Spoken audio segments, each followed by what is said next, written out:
we had to call an audible this week. I know usually you see Webb and you see Ace, but this week it's Leaux and Zander. So, Webb, Ace, hopefully we can make you guys happy this week. Filling in your big shoes, so we'll see what we can make happen. Hey, we're going to give it all we got. Another exciting week of USFL football. So close to the playoffs, week 10. Crazy. Season went by fast, man. Did you notice last week on the picks, I was the only one that took your breakers. Webb and Ace were giving me a hard time because they both picked the showboats, and I was like, personally, I mean, no offense to Brandon, but I just did not believe in Cole Kelly. So I had to take your breakers, and they were giving me a hard time about it last week. So I'm glad you all pulled through for me. Man, they played a great game. I didn't see that one coming, even as a Breaker fan, but, it is what it is, even with that stupid rain delay, but, it's fine. Yeah, so I guess before we get started, I just kind of wanted to run through the Week 9 TV ratings. Me and Logan were talking about a pre-show. So last week, the Maulers-Panthers game was on Fox, and they had about 700,000 viewers on that game. The second game, which was the 3-hour rain delay, which was Brandon's Showboats versus Logan's Breakers. It's supposed to be on NBC, and it was at 617,000 viewers to begin the game, and then the 3-hour rain delay kind of messed it up, and then it got taken off cable and put on Peacock and then the CNBC, so it kind of brought the viewership down, in my opinion. The third game, it was also played in Memphis, so they were kind of dealing with the weather delays the following day. So it was the Gamblers versus the Stallions on NBC. So they kicked off an hour earlier to avoid a rain delay like the previous day, and they had 665,000 viewers for that game. And then to round it off, we had the Generals and Stars on Fox, and they actually had almost 1 million. They had a little over 900,000. So that was kind of the game of the week, with it coming down to the wire between DeAndre Johnson, the Generals, and Cookus and the Stars. So it made for a good ending of Week 9 USFL football. Yeah. Starting off, well, getting 700K for Pittsburgh and Michigan is pretty darn good in my opinion. And then, the two middle games kind of have an asterisk next to them because, like you said, 3-hour rain delay, that kind of makes things weird. You got to take that game off cable. And then, the Stallions game started an hour early. It kind of, screwed some things up. So those two kind of get an asterisk, but still solid numbers nonetheless. And then 900K, that's a big number, especially, it's for what we've seen. Mostly it's been in the 700-800 range. They've had one game over 1 million, and that was the game leading off of the Kentucky Derby, my home state. Yeah. I mean, it's two big markets in Philly and New Jersey, and they had a heck of a game at the end. They were trending on Twitter and all that good stuff. So, I mean, I'm sure that kind of helped in too. But, yeah, that's a big game. It brought in the 4th and 12 play, the score, and then go for it 4th and 12. It made it really interesting for last week's game. I was watching that game, and, for a minute I kind of started getting on my phone a little bit because it really started to get away. And then next thing I know, after, getting caught in TikTok for 20 minutes, I turn around and that game is just completely different. Yeah. But that was an incredible game for the game. The Stars were down by 21 points. That's like with the 11-minute mark in the fourth quarter, and scored those quick touchdowns really fast. And then, unfortunately he got sack fumbled on the final drive, but it was a great game. It made my dad mad. He parlayed all last week, and he hit the first 3 games and then had the Stars 2.5 and lost it in the end. So he was pretty pissed off. Oh, man. Oh, that's rough. All right, so that kind of leads us into our players of the week. I will go first because we were just talking about the Stars. I had Case Cookus as my player of the week. I want to give an honorable mention real quick because I love Vontae Diggs, and he had a great performance with the pick 6, but I thought James Wiggins should have got some love. Dude had 2 tackles, 2 pass breakups, and 2 interceptions, 2 interceptions, 2 pass breakups, and a forced fumble in his second week. I don't know. I would have put him on the defensive player of the week. Personally, but I just who got that this past week? Who was the defensive player of the week? It was Poling that got it. Which I'm not arguing that he shouldn't have won. I would have liked to see Wiggins be on the poll. That's all I'm saying. But Poling isn't. He got taken off the team this week, didn't he? Off the Stallions for some reason. I didn't see the details. I just saw that. Don't know. Didn't dig into that wormhole. Yeah, nope, not me. But anyway, I got Chef Cookus as my player of the week. 300 total yards. He had 60 rushing yards, 260 passing yards, 3 touchdowns, no picks. He did have the sack fumble, but I mean, with that offensive line, I don't fully blame that on him. I'm not gonna lie, but on that last drive, the left tackle got taken out of the game, and immediately on those next 2 possessions, he was running for his life, and that's when the sack fumble happened. Whenever the left tackle had to come out of the game on that final drive, so I mean, made a huge difference. And I mean, he had 109 QB rating, so I mean, he had a really good game. It was tough to see him lose at the end like that. Yeah, he's one of my favorites, man. Yeah. And then, I mean, Corey Coleman had another breakout game. He's kind of came alive the second half of the season, started out slow, and then I feel like as soon as he picked it up and got his connection with Cookus, it really, I mean, their whole team kind of changed whenever those two started taking off together as a duo, because he started off a little slow.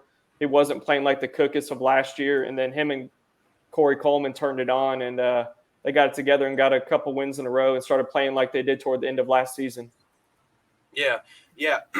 And it's cool to see him, as a former first-round pick. It's cool to see him kind of find his way a little bit and, work towards earning himself another NFL shot because, if he leads the league in receiving yards, he's going to get a look.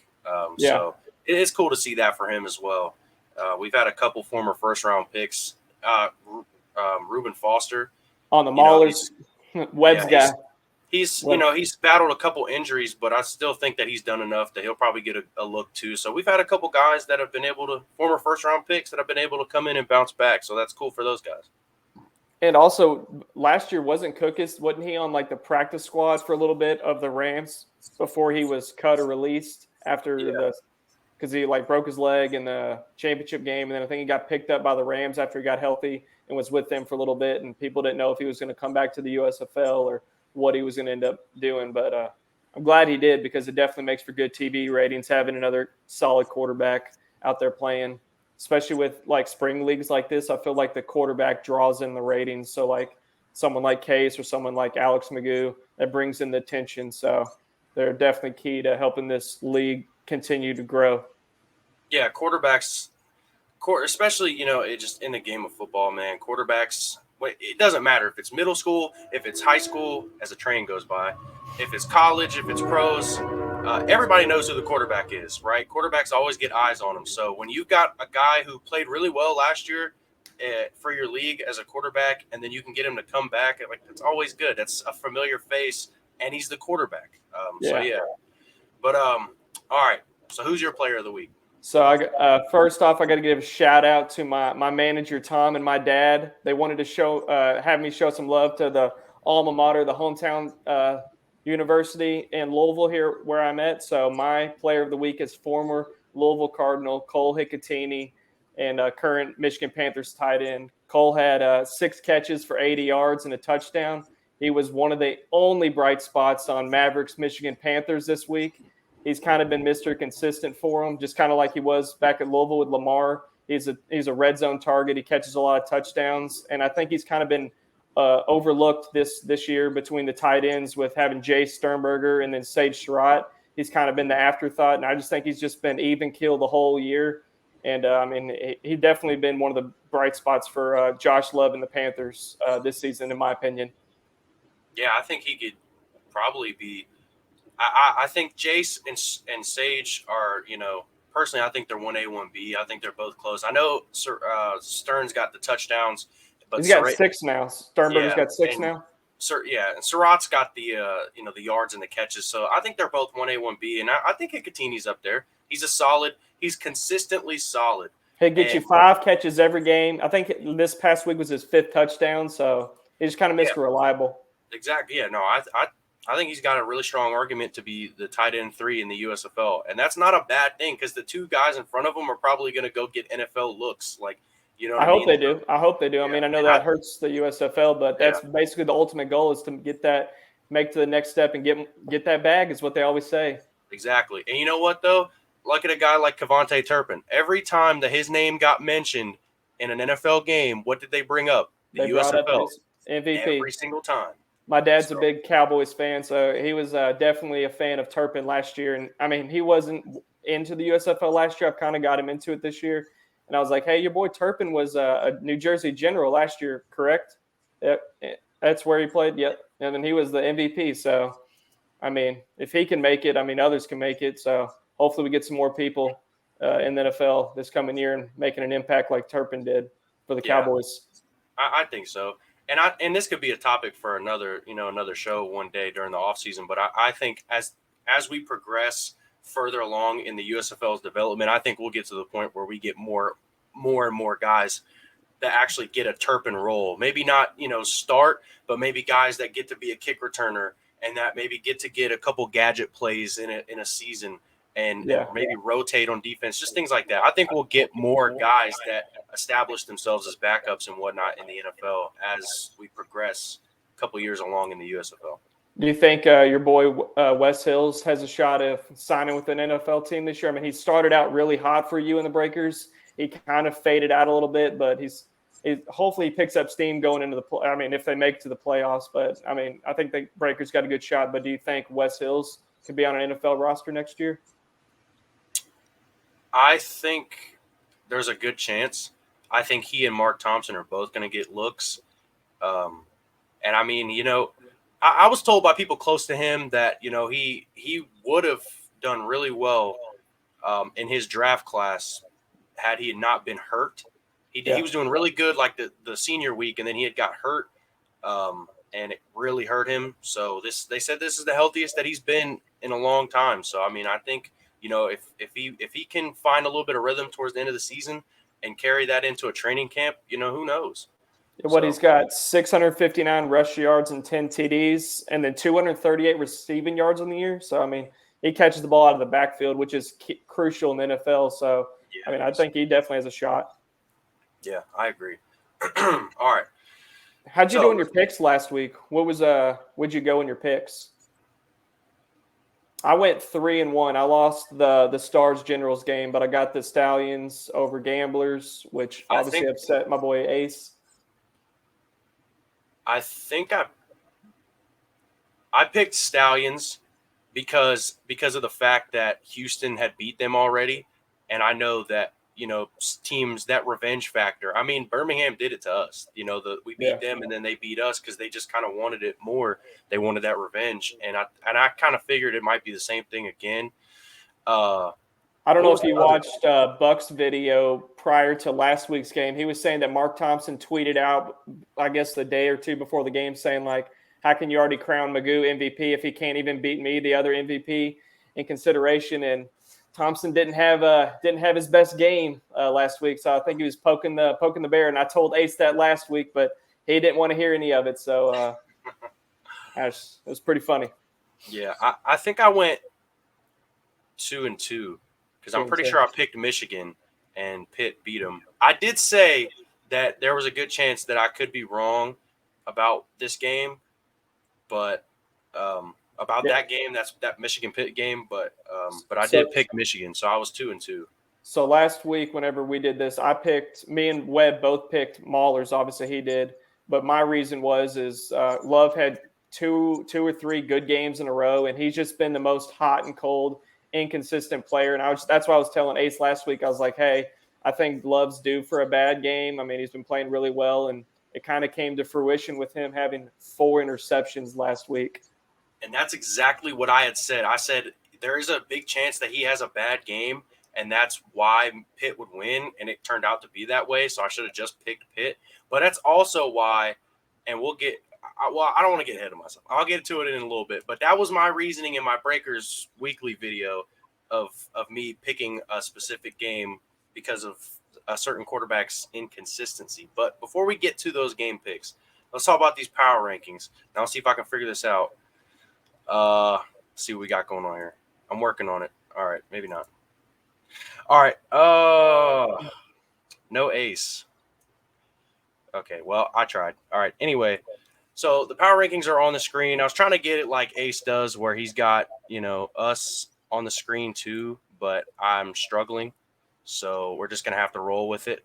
Okay, so we've got, I'll go down the list real quick. Stallions at 1, Breakers at 2. They're moving up 2 spots. Gamblers at 3, Showboats at 4. They're dropping 2 spots. Stars at 5, Generals at 6, jumping up from 8. And then the Maulers at 7 and the Panthers at 8, dropping from being 6. So who do you have, or who do you think is too high on this list, and who do you think is too low on this list?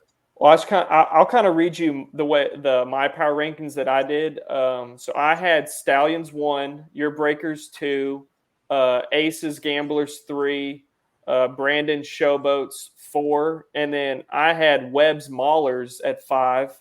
I thought they'd been playing really well here recently. And then I had the Generals at 6. I feel like the Generals played inspired football, getting their QB back last week. I know when we did our picks last week, that was the game that everybody picked the Stars. But the Generals came out there, and they definitely played inspired football, having their QB back after he missed. So, but I had them at 6. I had the Stars at 7, and I had the Panthers at 8. Interesting. Okay. I'm trying to remember. I think I had mine as we have another train going by. Man, that's crazy. I don't know if the mic picks that up or not. No, you're good. I can hear, but you're good. Okay. All right. Anyway, I'm trying to remember my rankings off the top of my head. I'm going to try to find them very quickly. But I think they're pretty similar to the ones that we had. Yeah. Okay. So I had the top 4 as they are. And then Stallions, Breakers, Gamblers, Showboats. Yes. And then I had New Jersey at 5, Pitt at 6, Philly at 7, and Michigan at 8. So I think 5 through 7 is kind of interchangeable, honestly. Well, that's kind of like the whole North right now. I mean, Michigan, the whole Michigan's whole pretty much division is dead winning last, but the other 3 are kind of interchangeable. I would say for my too high, too low, I don't know. It's so weird, man, because like I said, like I think the first 4 are perfect, and I just think 5 through 7 are so interchangeable, but I can't tell you they're wrong, and I can't tell you they're exactly right.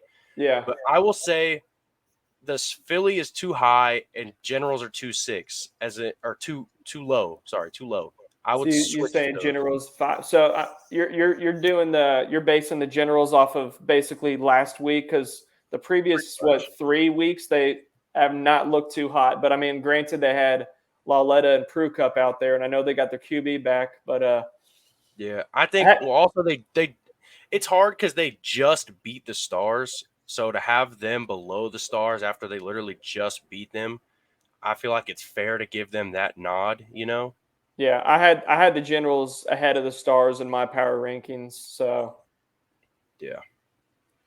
Well, all right then. Let's get to these game picks. See what we got going on. All right. And for everyone, the audience out there, this is the first time me and Logan have ever met. So we're doing this just as best we can here. We never met, never talked before today. So bear with us. Yeah, only on Discord. So we're but you know what? We got it. I think we're doing pretty good so far. I think I'd give us a B or a B plus right now. Hopefully Webb and Ace think the same thing. All right. So for your game picks, let's run through them game by game, and we can both give our explanations. So Maulers, Generals, go ahead.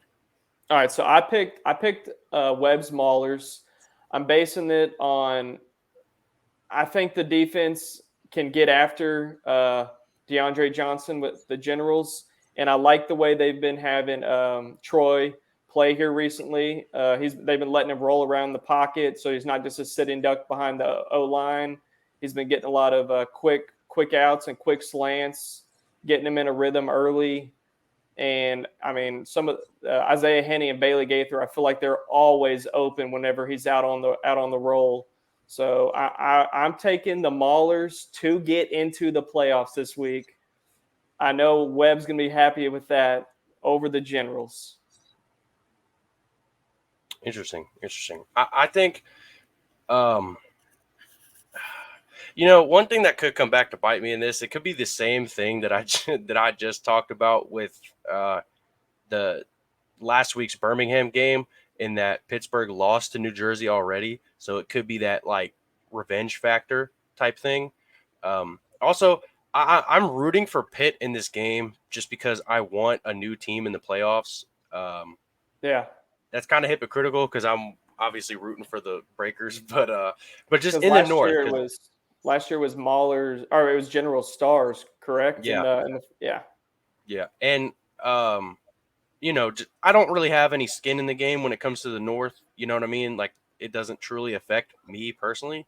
So I would like to see a new team in, but I'm gonna go with Jersey, and I'm probably gonna mess around and be wrong on this, but I think those are the hub mates, so they got to see each other and deal with each other. So I'm sure there's gonna be a lot of smack talk this week between those two.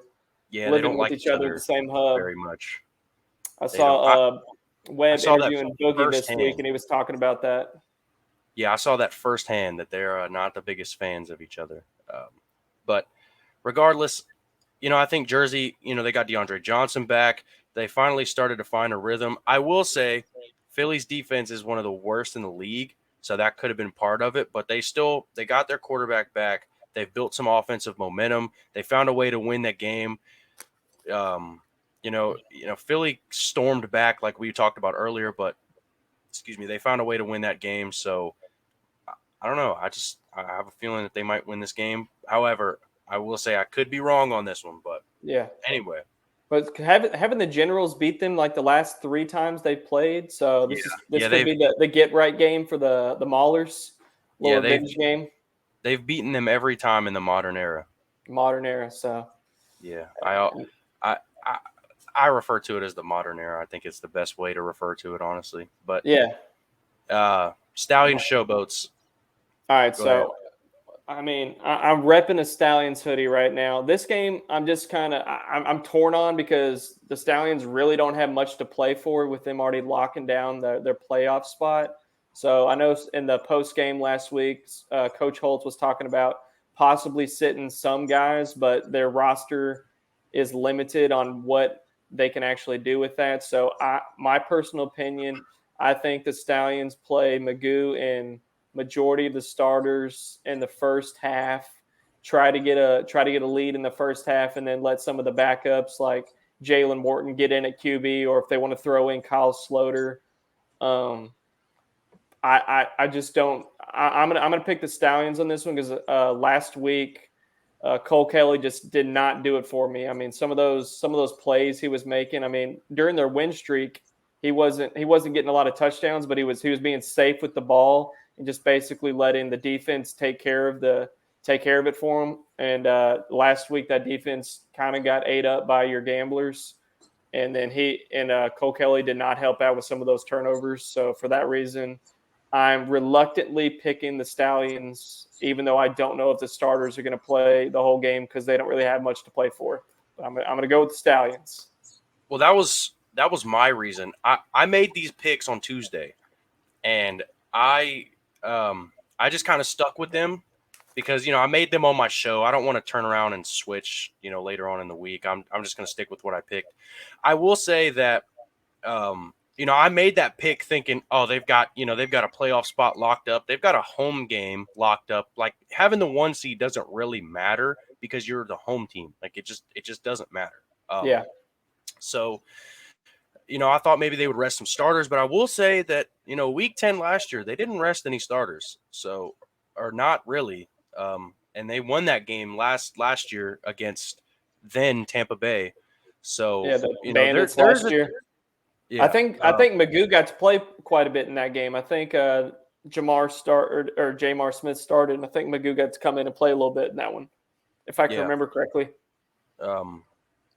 but I think that, if they do rest starters, I think Memphis is good enough to beat their backup, especially coming off a bad game. They're probably going to be a little fired up.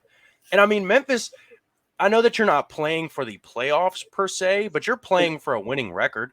Last year, they have a very low percentage rate of getting in. Like, it has to be a lot of crazy stuff and crazy high point differential for them to even have a chance.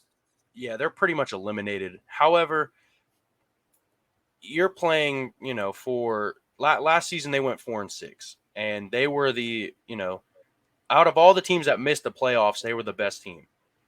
And this year, even though they're probably still going to miss the playoffs again, if you could go from 4-6 to 6-4, even missing the playoffs, that's an improvement. And I know that they're likely going to finish fourth in the division. Yeah. That's still, to go from 4-6 to 6-4 is an improvement. So they're playing for that. They're playing for a winning record, and Birmingham doesn't have a whole lot to play for. Now, these guys are trying to put on trying to put on tape, good tape for the NFL. So, yeah, that could also play a part in it. But yeah, we'll see. If I was Birmingham personally, I would sit Magoo. I would start Sloter for the first half and start Morton for the second half. That's what I would do. And then because Sloter's been inactive the whole year, he's been QB3 behind Morton. So you think that they jump Sloter to the QB2 this week, or it's doubtful that they would do what I just said. But if you are worried, if you're quote unquote worried about keeping this game, like winning this game, I would start Sloter the first half. If you're going to sit players but still try to get this win, I would start Sloter. And, he's a veteran. He's good enough to win you a game. Last year he was good enough to win us 6 games as a Breaker fan. So he could get you. Yeah, he was on your Breakers last year. Yeah, he could get you, good enough in that first half, and then bring Morton in, let that guy get his reps. He's a young quarterback. Let him get some run in. That's how I would do it. I don't know for a fact if they would or would not do it that way. They're probably going to play Magoo a little bit and then just play Morton. But nonetheless, I mean, this game could kind of go either way. It really just depends on what the Stallions do. Yeah, and I will say I brought this up last week. Props to Todd Haley for really turning this season around, because I mentioned last week everyone wanted him fired after the 0-3 start, and he's really turned himself around. I mean, he was acting a little crazy after some of those losses at the beginning of the year. I mean, kind of like the Stallions Showboat's first time they played, the 42-2 beatdown. Whenever he kind of wanted the smoke with Coach Holtz after the game. So, but he's really turned it around, and I think he saved his job, honestly. Yeah. And it's good for the league too, because, Memphis is one of those teams that's playing home games. So for them to start 0-3 and, that you just, if that's one of the 3 teams that's getting home games, you would want that team to be doing well. And, they turned it around. They went 5-3 for that stretch there, or 5-0, for that 5-game stretch. Even though they lost to us, that they could still win this game and finish 6-4, and that's good for them going into next season in Memphis. Try to get more fans, try to grow their following, try to grow in Memphis. So yeah, they really need these hub teams to do really well, just to keep attracting more and more eyeballs on the TV and people in the seats. So I agree with that. Yeah, absolutely. All right, moving on to this third game, Breakers Gamblers. You can start us off. It's your team, man. All right. So my non-biased, non-homer pick is the Breakers. Yeah, right. All right. So here's my reasoning. I think Houston has, over the course of the season, has become very similar to Memphis in the sense that they like to run the ball a lot, especially with Mark Thompson. Okay, and if New Orleans can start fast like they did against Memphis, which, by the way, Memphis statistically is a much better defense. New Orleans scored 10 offensive points in the first quarter. They also got to the 1-yard line and fumbled. So, they were that close to having 17 first quarter points against Memphis, right? Yeah. And that defense is statistically better than this Houston defense, much better, okay? So that on top of the fact that last week they were able to get up early and Memphis had to change their whole game plan, I think there's a strong chance that New Orleans could do that again and force Houston to have to go away from the run game. And as you know, Kenji Bahar is talented, and he makes really good plays sometimes and throws some incredible touchdown passes, but he's also known for one really bad interception per game or sometimes two. And if we can capitalize on those turnovers that we're probably going to get off of Kenji Bahar, we can win this game. So I just, the Breakers, first of all, number one scoring defense in the league, least amount of points given up, which is crazy. I didn't think they'd finish that at where they are right now. But so I think that, statistically, New Orleans is a better team. They've beaten them once, and they're starting to catch fire. They won 2 games in a row. I think there's a lot on the Breakers side in this game. Yeah, I mean, I went Breakers as well, obviously, but I went Breakers just because last week they put up 31 points. And, I mean, you had McLeod Bethel-Thompson, 9 of 16 for 88 yards and a touchdown. And you had Wes Hills, 18 carries for 46 yards and a touchdown. So the offense wasn't even a huge factor last week, and they still put up 31 points because their defense kept giving them the ball in good field position and then making the interception return for a touchdown. So I also went the Breakers. Sorry, Ace, but I think the Breakers have been the second best team, in the South this whole year. And I personally think it's going to be the Stallions and Breakers rematch number 3, kind of like it was last year in the playoffs. So, yeah, and to top it off, I want to bring these stats up real quick, and I've talked about them on my show a little bit, and I talked about them, on the radio a little bit as well. But as far as defensive stats go, yards per game given up defensively, the Gamblers are 6. But when it comes to passing yards given up per game, they are dead last. On top of that, they just put 2 of their safeties on IR, including Manny Bunch, who's been, one of their best players. So you combine the fact that they're the worst ranked pass defense statistically, and they just lost 2 of their safeties. And, and McLeod also didn't do a whole lot last week. Yeah, that's what I was saying. 9 of 16, 56 completion percentage, 88 yards. 1 touchdown. He didn't really do much offensively.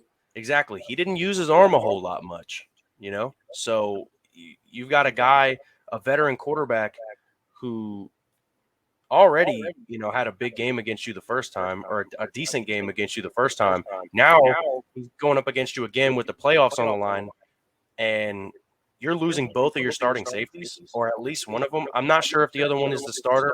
I believe so, but I'm not 100% sure, so don't quote me. But Manny Bunch. Yeah, Manny, and he's had a hell of a year. He has. Yeah, he's one of their best players. I know for a fact that he's a starter. The other guy, I'm not entirely sure, but still. So that's 2 other things that have also played into that. So, yeah, I think there's a strong chance that the Breakers win that game. All right. Which will just absolutely tear Ace up for sure. Yeah, it would. But you know what, though? It's kind of the same thing as Memphis. I know that, moral victories, blah, blah, blah, and I understand that.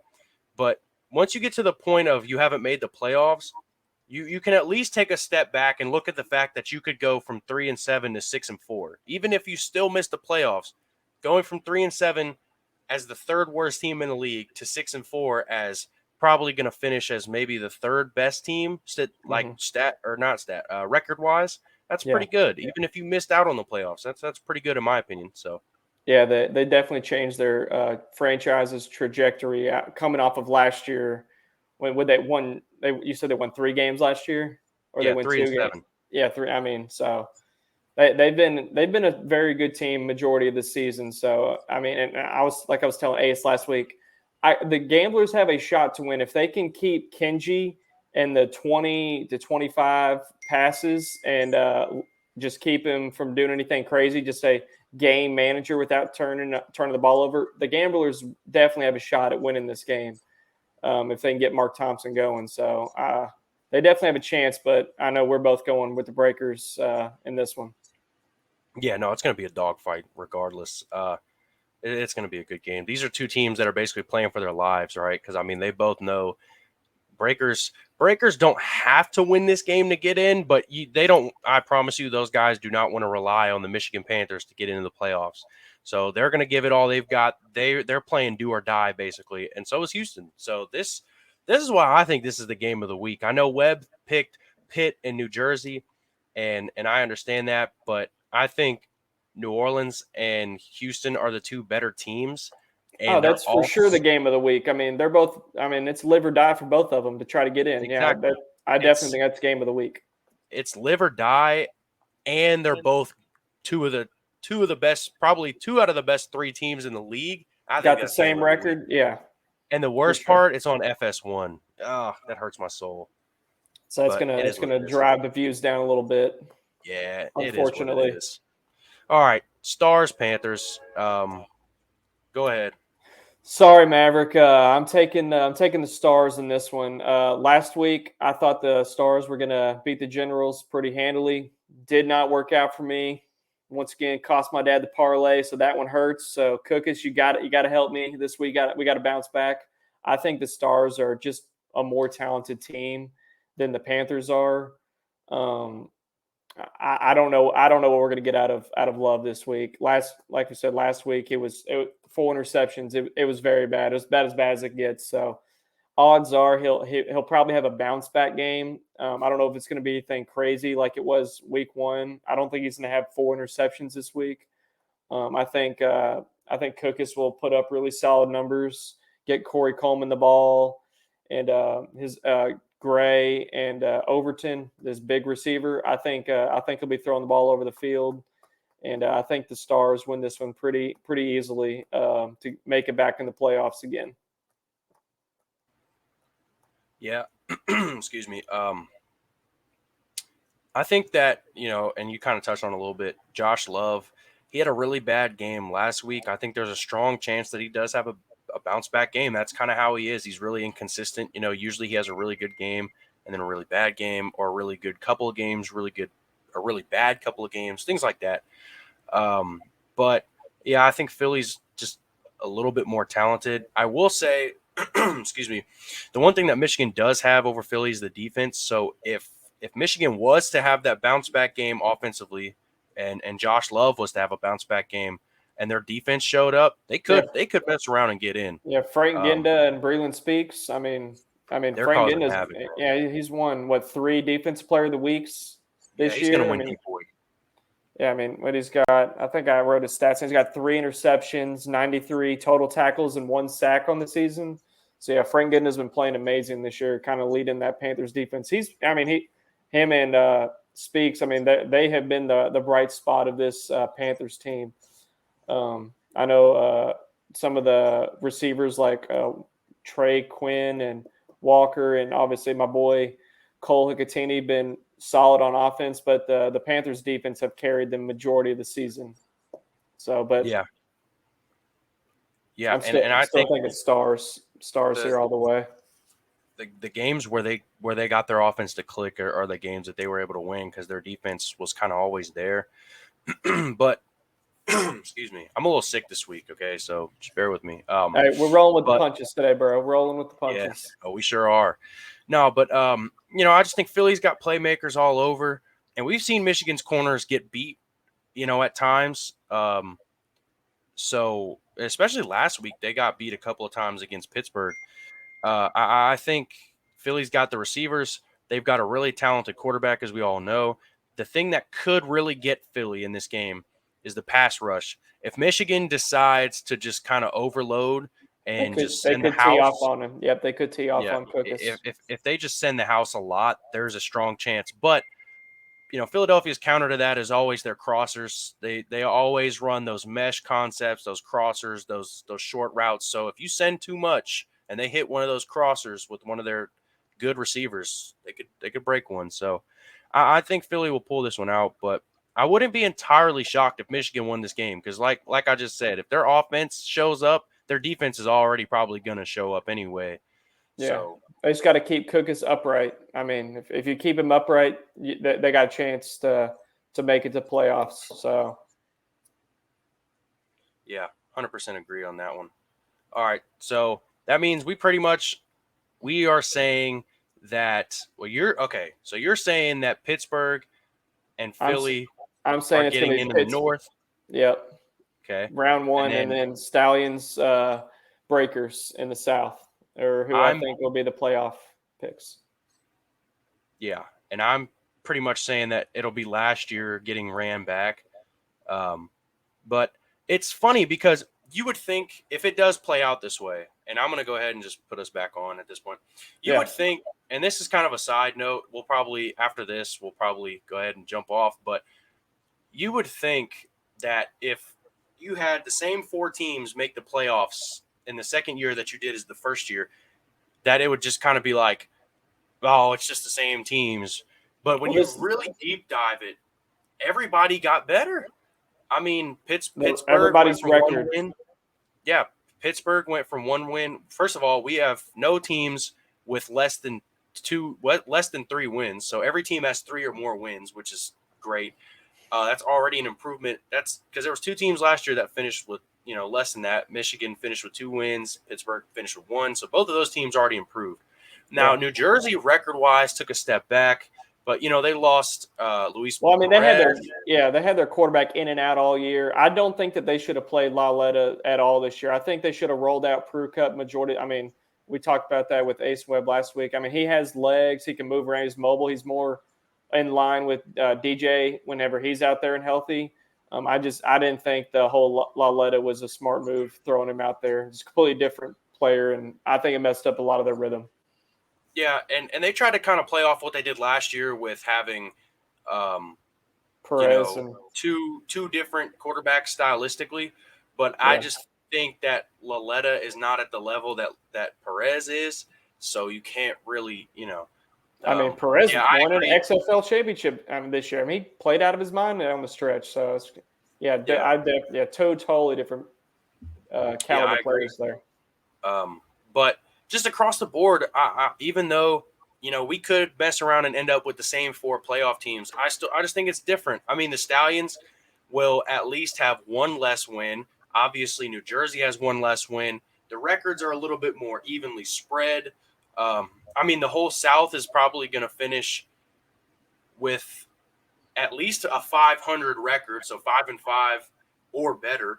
You know, so I mean, I just think the entire league got better across the board. I know they say this league has all this parity in it. I mean, all the records are just neck and neck. There's a lot of parity, is what they always say on all these other USFL shows. Yeah, and they're all right, and the parity's crazy, and it's it's gotten a lot better this year.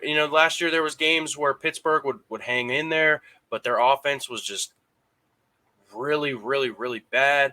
And there was times they had a revolving door quarterback last year too. It was just someone constantly. And I thought the system was pretty bad too. It was pretty archaic in my opinion. But but yeah, I just think that the entire league's gotten better, and that just says a lot about the USFL and what they've been able to do. So it's been exciting. I did want to add. I'm sorry. Go ahead. No, I just wanted to say I did want to ask you your personal opinion, because I know what I think. If you do you think Jamar, if he would have played this whole year in place of Magoo, do you think they would have been just as good? Personally, I think Magoo took this offense to another level.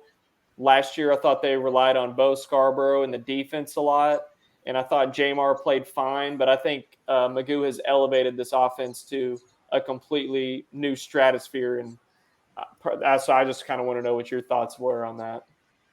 Yeah. I would tend to agree. I know this is kind of the show where we're supposed to get a lot of disagreements, but I tend to agree. I think that Jamar, a lot of times last year, was inconsistent, and he was kind of in a game manager role. Don't lose us the game. Hey, we've got a top defense. We've got the big bell cow running back. We've even got CJ Maribel that can do things. So just don't throw the game away. Make plays sometimes when we need you to. And I think it was almost like a Kirk Cousins role, okay? And then you've had Magoo come in. I was going to say, last year, I mean, Kirk was, I mean, in the NFL, he's kind of like a game manager a little bit. Not too hot, not too cold, just even kill.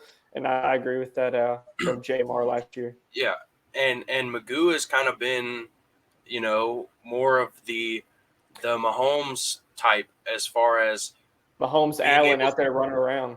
Yeah, just being able to extend plays and also just making big plays when it matters. And it's not to say that Jamar didn't, but it's almost been a different level with Magoo. Magoo's been able to move around, like I said, in the pocket and extend plays that find stuff that wasn't there, and then he moves around a little bit and it's there now. Just things like that. And honestly, I think Holtz really trusts Magoo this year. I mean, last year, I know him and Jamar have like a great relationship, but I feel like every time you hear it on the broadcast, he's always asking Alex, "What do you want? What do you not want? You want this play?" And I just think that their relationship has really blossomed this year, and that's what's helped Alex flourish out there. I mean, he started off as a starter last year, hurt his ankle in the first game, and then Jamar took over and never looked back. And this year, it's kind of like roles reversed. Jamar got hurt game one. Alex came in there, and he's kind of turned into Superman this year. I know they always say Holtz always says he needs to not be Superman so much, but I mean, it's kind of what he's turned into. He's just, the play is never dead with him out there running around. No, it's not, and it's really annoying when you're playing them. But it's, as a football fan, it is fun to watch, and you got to admire, the greatness that you see out there when he does play and extend those plays and make things happen out of nowhere. I really hope he gets another shot at the NFL this year. I mean, I know he's been with the Seahawks and the Jags. I think he deserves another shot, especially with the NFL you're allowed to have 3 QBs on the game day active roster now after the 49ers playoff debacle with all their QBs getting hurt. So with 3 QBs on the active roster, I think he'll for sure end up on an NFL roster this coming season. Yeah, I think at least he could end up on a practice squad, which would be a good thing, because that's, well, for one, financially, that's an upgrade. And for two, you get to be around NFL coaches, NFL players, NFL staff, personnel, GMs, the whole nine. So, I think there's a strong possibility, which would, if he was able to stick on an NFL practice squad for the foreseeable future, kind of like Ike Brown did for the Breakers last year. He was a cornerback. He got a shot with the Raiders. He actually stuck, and he's still on their roster. If Magoo could do something like that, then that would lead, that would pave the way for Jamar to kind of come back and be the guy again in Birmingham for next season. So do you think Magoo locked in MVP after, I know last week's Mark Thompson and him back and forth? I didn't think it was a debate, but I know that was a topic. So I didn't think so either. I thought Magoo pretty much had it. And Mark Thompson's had a really solid year, but it's just like, as a running back, he would have had to have had like 700 yards and those touchdowns to combat what Magoo had done with his passing touchdowns, rushing yards, passing yards, the wins, QB rating, the completion QB rating. percentage. It's Magoo. You know what though? Since we're here, these videos can run a little bit longer. I want to see. I've been thinking. We kind of had a discussion about this webinar the other day of who do you think Magoo's been QB1. Who do you think is QB2? Do you think it's MBT, Cookus, or somebody else? If I had to pick, I know MBT. This is my blind side. This is my random blind side. All right, so I know MBT. What is his stats? Like I know he's leading in passing yards, completion percentage. He's up there. Is he number 2 in completion percentage? I'm not entirely sure. I know it's higher than Cookus. Okay. I had this discussion the other day. He's got more yards than Cookus. He's got higher completion percentage. He's got less interceptions. I think he's got 1 less touchdown than Case. Yeah. So like MBT, the first 6 weeks of the season, I mean, he was playing amazing. He kind of tailed off here a little bit and cooled off. And that was kind of the opposite of Cookus, who started out really slow, and then he's kind of picked it up towards the later half of the season.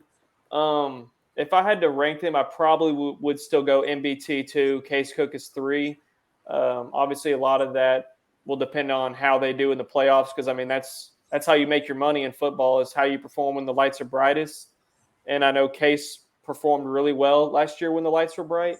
Don't know what MBT will be like if they make it to the playoffs. I know he's a CFL MVP and won a championship over there, but and he's been around forever, so he's got that pedigree, and he's not going to be bothered by being in the playoffs. So, but I'd probably go Magoo 1, MBT 2, and Case Cook is 3. If I was ranking them 1, 2, 3. That's where I had it, and I think that's a pretty darn good three-headed monster to have in your league, man. And I'm hoping, for the league's sake, I don't dislike any team in the North, by the way. I like Michigan actually a lot. I love their uniforms. Oh, I think they got the best uniform. Like, I know you're a Breakers guy, but I think Michigan hands down at the best uniforms in the league. That the gold with a little bit of blue and that burgundy, it's a good looking uniform. Yeah, I've had New Orleans as one, but I think Michigan's 2. But I've always said, like, if someone says Michigan is over New Orleans, I'm not going to be mad at them. Like, honestly. I remember watching one of your previous videos from earlier in the year, and you were kind of talking about that. I like the Breakers uniform. It's a little plain, I think, with just like the light blue navy on the helmet. I know it's kind of, you got to go the waves or whatever. I don't know who I'd have as my second favorite uniform. I like the stallion of the horse. I'm not a huge fan of like the khaki brown color they got. I wish it was kind of more towards the 49ers like gold and than the khaki tan. But sitting there, I wish the Gamblers had the red pinstripe on their helmet. I think that would make their uniform look a little less plain. I think the red pinstripe would be pretty cool. Not a fan of the Stars uniforms. It looks like McDonald's out there. They look like McDonald's with the ketchup and mustard look. A lot of people say that, but I think the Stars are one of my favorites because of the fact that they're one of the teams, and it's one of my things with the Breakers too. They've like the Breakers and the Stars. They don't have anything like their uniforms aren't too outlandish or too gimmicky or anything, but they're different enough. Like they got the wave on the shoulder, and I do think the wave on the shoulder is sweet. I do like that. The wave on the shoulder it's a nice different detail that no other team has, but it's also not too much. It's not too much, not too gimmicky. And the helmet, the wave on the helmet, a lot of people really like that. And I think the Stars with their side striping, how it matches like that, the stripe that they have on the helmet, it's different, but it's not like too overbearing. It's not like they made the whole uniform that weird striping or anything. Like it's just on the side of the pants, and it's on the helmet stripe, and it's just like it's not too much, but it's something different, and it makes them stand out. That's one of the reasons why I really like them. What are your thoughts and their number font? And their number font, or their number font's really dope. I like it. What are your thoughts on the Showboats and then the Maulers, like the 2 new unis that they introduced this year? All right, I think I've given my thoughts before, but but since we've gotten like pretty much a whole season with seeing those uniforms on TV and stuff, I like the Maulers. The Maulers has grown on me. It's grown on me. At the beginning, I thought it looked like high school like practice uniforms whenever I first saw them, but they've grown on me seeing them on TV. I wish they would have done, and I know they were kind of trying to be a little bit like the Steelers, but also not too much like the Steelers. Yeah. I wish that they would have gone with maybe like a yellow or a yellow gold helmet and a yellow or black pants. Like I don't like that the gray pants. Yeah, 100% agree. I think the only team, and I don't want to sound biased. The only team that's done it right, I think, is New Orleans with the gray pants, because it doesn't look like the Gamblers. I think the Gamblers is too dark. Their gray is too dark, and it's also like not in their logo at all, so it doesn't make sense. Like the Breakers gray that their pants are, it's in the logo, it's on the helmet, so at least it kind of makes sense. The Maulers, I don't think theirs is in their logo either, that gray that they use for their pants. So I don't know. I just don't like the gray pants for the Maulers. But I love the Showboats helmet. I think the matte helmet it's a nice looking helmet. Yeah, I think a huge fan of like the lower half, the The top and the pants, not a huge fan of those, but the helmet's sick. I think the jersey is cool. Like it leaves the shoulder to still kind of match the jersey color, and then they put that little M logo on there. I'm glad that they found some kind of use for that. The little boat with a little smoke coming out of the M. Yeah. But my pet peeve, excuse me, I don't mind the white pants. My only pet peeve is the stripe on them. It's just so wide. It's so thick. I don't like it. And that's my thing with the Stallions pants, with the Mauler pants. It's like a theme in the league. If some of these teams have that one really thick, solid stripe on their pants, and that's part of the reason why I really love the Breakers is because they got those 3 different color stripe, and the Panthers, they've got that stripe. You know what I mean? And Philly's got the thing that matches the striping on their jerseys. It's something different on the pants, and it doesn't look weird. I think some of the stripes that these teams have on their pants are just too bulky. I don't know. That's always been a pet peeve of mine for some reason. But I get that. Well, wrapping up here, I don't know if me and you are going to be on this show together like this again. We may, but just real quick, who do you got as your Super Bowl or as your USFL championship game prediction? Who's in your final game and who wins? Because I mean, we don't know if we'll be able to ask each other this on camera. So anytime soon. So give me your championship game. I'll give you my reasoning too. I'm gonna okay. If the Breakers win this game, I think that they have a good chance of beating the Stallions, and I'll tell you why. I think the Stallions are a really good team, and that game could go either way if they rematch each other. Here's what I think. The Stallions beat the Breakers the last time they played them, okay?